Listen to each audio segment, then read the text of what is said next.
अजित पवार आणि सुनील तटकरे यांची बैठक होणार आहे। शनिवारी मुंबईत बैठक होण्याची शक्यता आहे। माणिकराव कोकाटे आणि सूरज चव्हाण या प्रकरणावर चर्चा होणार।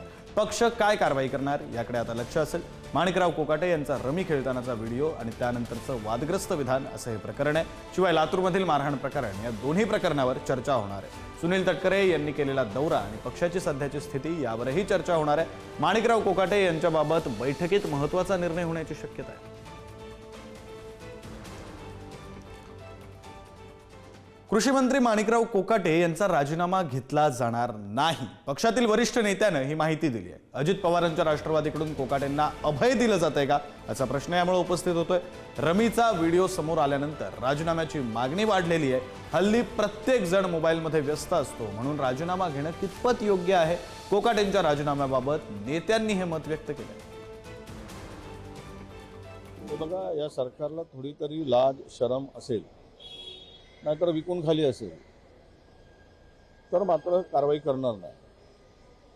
आणि थोडी जर असेल तर अशा व्यक्तीवर जो शेतकऱ्याला भिकारी म्हणतो, सरकारलाही भिकारी म्हणतो, अशा ठिकाणी अशा जबाबदार लोकांचे कृत्य सरकारला आवडत असेल तर कारवाई करू नये, नाहीतर त्याला 1 मिनिट सुद्धा त्या पदावर ठेवू नये।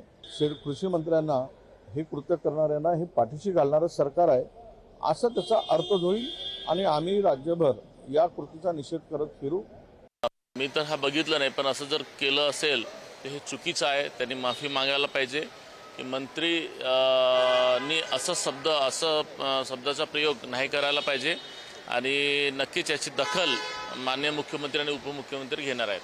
माझं त्यांचं बोलणं होऊ शकलं नाही, कारण मी त्या दिवशी लातूर, धाराशिव, सोलापूर अशा दौऱ्यावरती होतो आणि मग त्यांच्या आणि कदाचित दादांचं बोलणं झालं असेल तर तेही मला माहीत नाही। प्रत्यक्षातपणाने शेवटी जबाबदार नेतृत्वाने, म्हणजे राज्याच्या मंत्रिमंडळामध्ये असतील, विधिमंडळामध्ये असतील, लोकसभेमध्ये असतील, राज्यसभेमध्ये असतील, तुमच्या सर्वांची जबाबदारी आहे की आमची सगळी विधानं ही शेवटी समयोचित त्या ठिकाणी असली पाहिजे।